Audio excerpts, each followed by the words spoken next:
Hello everyone, this is Shahbaz. आज हम फिर से आ गए पार्ट 2 लेकर। ठीक है, इसका अपने पावर शेयरिंग चैप्टर का पार्ट 2 लेकर। तो पार्ट 1 में हम लोगों ने पढ़ा था, क्या चीज़ पढ़ी थी हम लोगों ने? सबसे पहला पढ़ा था डेफिनेशन, दूसरा पढ़ा था उसकी केस स्टडी। तो डेफिनेशन आई थिंक तो सबको याद होगा। थोड़ा सा केस स्टडी को रिवाइज कर लेते हैं एक बार। ओके, चलिए स्टार्ट करते हैं। हमारे चैनल को सब्सक्राइब करना है और हमें सपोर्ट करना है। डन। हम लोग पढ़ रहे थे पावर शेयरिंग। इसमें हम लोगों ने केस स्टडी पढ़ा था। क्या पढ़ा था केस स्टडी बच्चा पार्टी? केस स्टडी में हम लोगों ने पढ़ा था एक श्रीलंका का केस और एक था बेल्जियम का केस। डन। श्रीलंका में हम लोगों ने देखा था कि जो मेजोरिटी पीपल्स थे, जो मेजोरिटी लैंग्वेज के स्पीकर्स थे, उन लोगों ने क्या किया था, माइनॉरिटीज को नेग्लेक्ट कर दिया। सिंपल, नेग्लेक्ट कर दिया मतलब उनके राइट्स को नहीं चलने दिया, उनके लिए कुछ भी रिजर्व नहीं किया, उनके लैंग्वेज को इंपॉर्टेंस नहीं दी। ठीक है, और इसकी वजह से फिर क्या हुआ, जो मेजोरिटी पीपल्स थे उन्हें ऐसा लगा कि भैया अब सेनेला जो है ना हमारे दुश्मन है, तो अब हमें क्या करना है। ठीक है, उन्हें ये फील होना स्टार्ट हो गया था। बेल्जियम में भी हम लोगों ने कुछ देखा था। बेल्जियम में देखा था कि जो मेजोरिटी पीपल्स थे, जो मेजोरिटी स्पीकर्स थे, वो कौन थे बेल्जियम में? वो डच पीपल थे। कौन थे?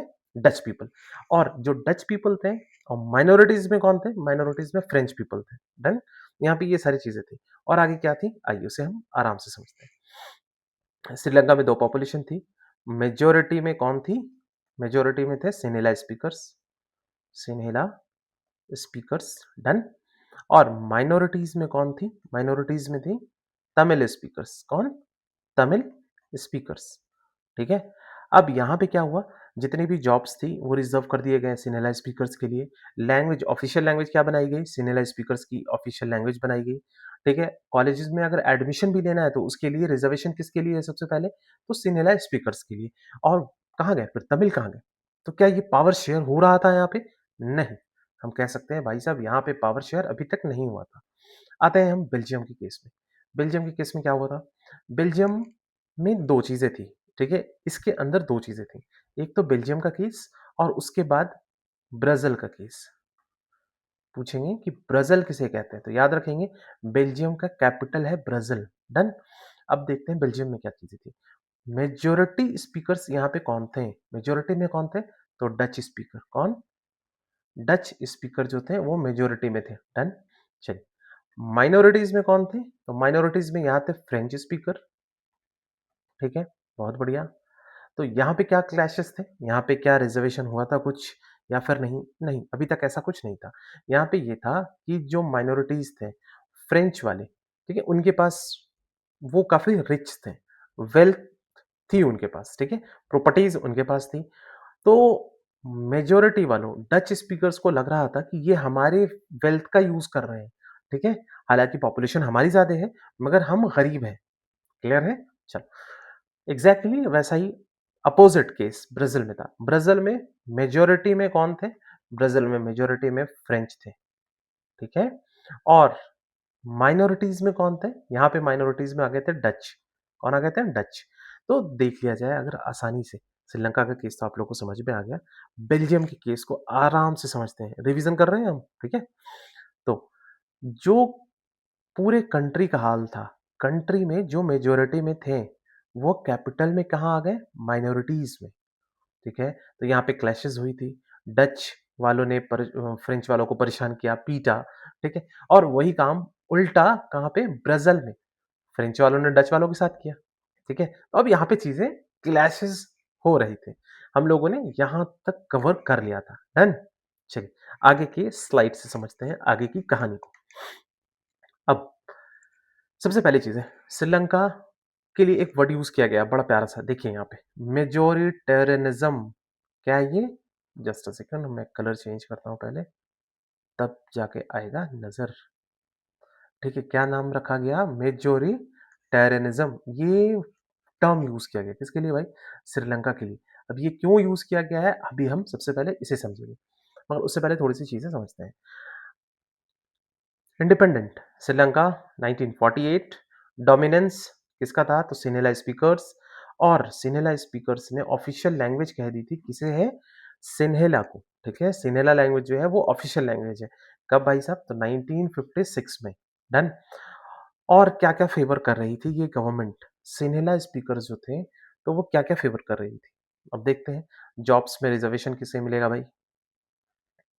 तो जॉब्स में रिज़र्वेशन सिनेला पीपल्स को, एडमिशन सिनेला पीपल्स को, उसके बाद प्रोटेक्शन इनके रिलीजियस को, काहे कि ज़्यादातर सिनेला कौन थे? बुद्धिस्ट थे, जैसा कि हमें पता है, ठीक है?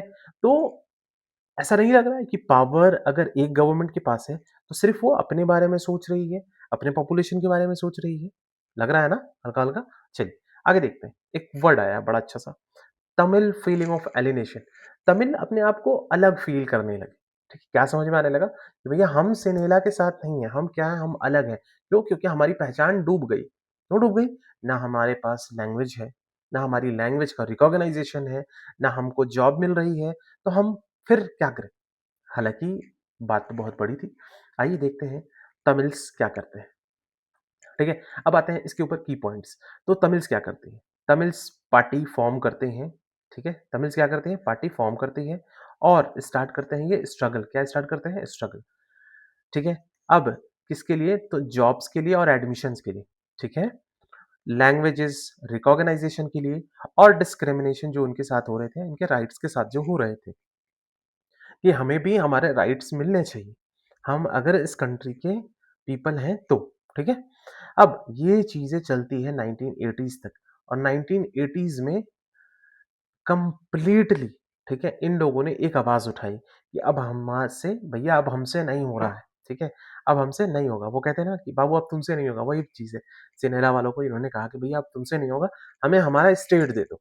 एक हिस्सा कर लो, हमें अपना स्टेट दे दो और उसी स्टेट को हम कहते हैं तमिल स्टेट और इसका नाम रखा गया है तमिल इल्लम। तो याद रखिएगा तमिल इल्लम किसे कहते हैं? तमिल स्टेट को कहते हैं। डन? चलिए। ये किधर था? तो northern and eastern part of the Sri Lanka. ये अगर श्रीलंका है तो northern part and eastern part इस हिस्से में और इस हिस्से में ये अपने रिकॉग्नाइजेशन मांग रहे थे कि इसे आप तमिल स्टेट तमिल इलम कह दीजिए, ठीक है? ये हमें दे दीजिए, ठीक है? मगर इनकी सारे डिमांड्स को डिनाई कर दिया जाता है। याद रखेंगे हम ये चीज़ें, इसलिए भाई साहब काफ़ी कन्फ्यूज़ होते हैं। तो यहाँ देखते हैं हम कि श्रीलंका वालों के साथ क्या चीज़ें होती हैं, श्रीलंका वाले क्या डिमांड करते हैं और श्रीलंका में स्पेशली क्या चीज़ें हो रही थी, ठीक है? इसीलिए हम क्या कहते हैं कि श्रीलंका में मेजॉरिटेरियनिज़्म था। क्यों था? उसका रिज़ल्ट देखते हैं। सबसे पहली चीज़ है, श्रीलंका और तमिल के बीच में फिर क्या स्टार्ट हो गया? सिविल वॉर स्टार्ट हो गया। ठीक है? आपस में ये लड़ने लगे। हर-हर जगह पे लड़ाई-झगड़ा स्टार्ट हो गया। बहुत सारे लोग कंट्री छोड़कर निकल गए। लास्ट में यही ऑप्शन बचा था इनके पास। कुछ लोग एज़ अ रिफ्यूजी रहते हैं, ठीक है? बहुत सारे लोगों ने अपनी जान गँवा दी, ठीक है? ये नॉर्मली चलता रहा काफ़ी लंबे टाइम तक। हम जैसा पढ़ रहे थे कि 1980s के बाद से लेके 2009 तक 2009 तक ये चलता है। डन? देखिए इतने परेशान हो जाते हैं तमिल्स वाले, ठीक है? ये बंदे को देख रहे हैं ना? एग्ज़ैक्टली इतने परेशान हो जाते हैं। याद रहेगी चीज़ें हमें? इसीलिए हम कहते हैं कि श्रीलंका में क्या था? मेजॉरिटेरियनिज़्म मतलब ज़्यादा लोगों की गवर्नमेंट थी और ज़्यादा लोगों ने पावर को गलत तरीके से यूज़ करना स्टार्ट कर दिया। डन? चलिए, अब आते हैं हम इसके लाइन्स पे कि मेजॉरिटेरियनिज़्म क्यों कहते हैं? तो मेजॉरिटेरियनिज़्म इसीलिए कहते हैं कि अगर डेमोक्रेसी में मेजॉरिटी हावी हो जाए, अगर मेजॉरिटी ओवरकम कर जाए, लाइक कि सारे डिसीज़न सिर्फ़ मेजॉरिटी को खुश करने के लिए लिए जाएँ, उसे हम कहते हैं मेजॉरिटेरियनिज़्म। कॉन्सेप्ट याद रहेगा बच्चा पार्टी? कोई दिक्कत? अगर किसी को प्रॉब्लम हो तो एक बार और रिकैप करना है वीडियो को वापस से देखना है। हम आगे की स्लाइड की तरफ मूव करते हैं। Accommodation in Belgium, what is accommodation? कुछ डिफरेंस समझ में आया? श्रीलंका के लिए मेजॉरिटेरियनिज्म एंड बेल्जियम के लिए अकोमोडेशन। तो व्हाट इज अकोमोडेशन? अकोमोडेशन का मतलब होता है सुलह करना, ठीक है? पता नहीं बैलेंस्ड अप्रोच, ठीक है? चलिए कंप्रोमाइज करते हैं, एक अच्छा डिसीजन लेते हैं। बेल्जियम के लिए ये क्यों कहा गया? ठीक है, आइए देखते हैं हम। बेल्जियम की बात रही तो बेल्जियम दूसरा रास्ता अपनाता है, मतलब सिर्फ अपनी मेजॉरिटी को खुश नहीं करता, ठीक है? ये दूसरा रास्ता अपनाता है। कौन सा रास्ता अपनाता है और क्यों अपनाता है? ठीक है, they recognise different culture diversities in between 1970 to 1993, ठीक है? अमेंड करता है कॉन्स्टिट्यूशन को 4 बार। कितनी बार? 4 बार। 1 2 3 4 बार, ठीक है? ऐसा नहीं कि सिर्फ़ एक बार करता है और क्यों करता है? मेनली ये रीज़न है कि क्यों किया भाई आपने?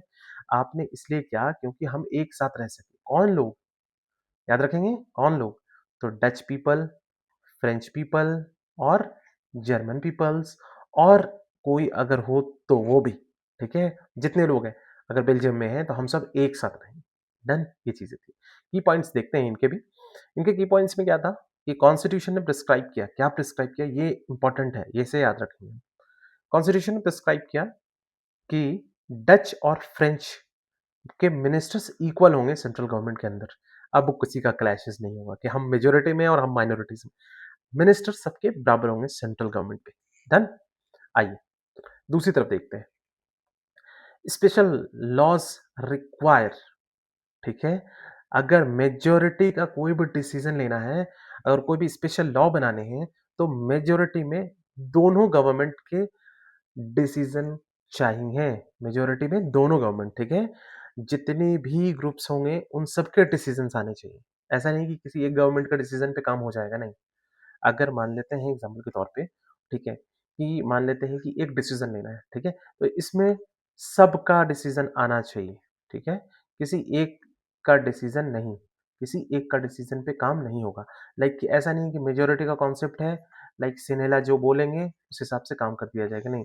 यहाँ पे जितनी गवर्नमेंट है सबकी डिसीजन इंपॉर्टेंट है। डन?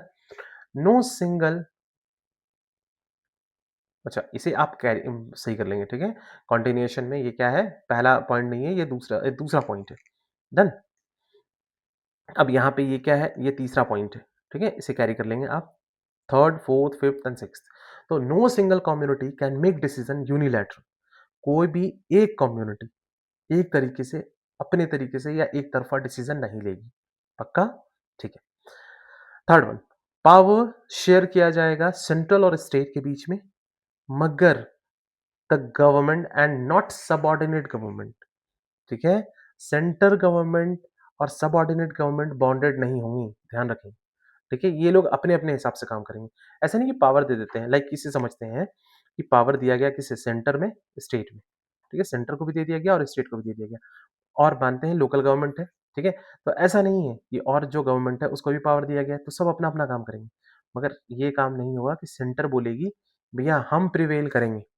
नहीं, हमारे यहाँ पे क्या है कि अगर कुछ भी चीज़ें होंगी तो सेंटर कब कंट्रोल कर सकता है, मगर यहाँ पे क्या होगा? कोई कंट्रोल नहीं करेगा। इसका अपनी बाउंड्रीज़ होंगी, इनकी अपनी बाउंड्रीज़ होगी। डन? क्लियर है? हाँ, चलो। अब देखते हैं हम लोग ब्राज़ील। ब्राज़ील का क्या हाल-चाल था? तो Brazil separate government with equal representation. हमें पता था ना कि बेल्जियम में तो गवर्नमेंट बन गई, अब ब्राज़ील में भी वही चीज़ें थी, तो ब्राज़ील में भी सेपरेट गवर्नमेंट बनी, ठीक है? अलग-अलग गवर्नमेंट, ठीक है? और इक्वल रिप्रेजेंटेशन के साथ। और सबसे इम्पोर्टेंट और सबसे मज़ेदार पॉइंट इसका ये है कि last point, third kind of government को इंट्रोड्यूस किया गया, कम्युनिटी गवर्नमेंट, कि भैया अगर कोई थर्ड गवर्नमेंट है, कोई और लैंग्वेज आ गई, जैसे कि हम लोगों ने पढ़ा था कि डच लैंग्वेज है, फ्रेंच है, जर्मन है, अब मान लेते हैं कोई और भी आ जाती हैं, ठीक है? तो वहाँ पे किसी और के लिए भी स्पेस है, ठीक है? इसी को बोलते हैं कम्युनिटी गवर्नमेंट, ठीक है? कम्युनिटी गवर्नमेंट, एक छोटा ग्रुप है या फिर बड़ा ग्रुप है, उसके लिए भी गवर्नमेंट बनेगी, ठीक है? इसके भी इंट्रोड्यूस किया गया वहाँ पे। क्लियर है? अब देखिए कितना बढ़िया फैसला लिया गया, लाइक कि मेजॉरिटी हावी भी ना हो, सारे लोगों का पार्टिसिपेशन हो, सबका इक्वल प्रेजेंटेशन हो, व अगर कोई लॉ बनाने हैं तो सबका पार्टिसिपेशन हो, लाइक दैट। डन? चलिए, तो ये वर्ड आ गया एकोमोडेशन इन बेल्जियम। एकोमोडेशन की वजह से क्या हुआ? ये जो बंदा नाखुश था पहले, अब वो बहुत खुश हो गया। ठीक है? क्लियर है यहाँ तक के कॉन्सेप्ट्स? एकदम आराम से, किसी को कोई प्रॉब्लम, कोई इश्यू तो हमें कमेंट में ज़रूर बताएँ कि सर ये पॉइंट्स को और क्लियर करने हैं या फिर और किस सॉल्यूशन की तरफ आप देख रहे हैं। ठीक है? Thank you so much. हमारे वीडियोज़ को लाइक करते रहें, सब्सक्राइब करते रहें and thank you for the support.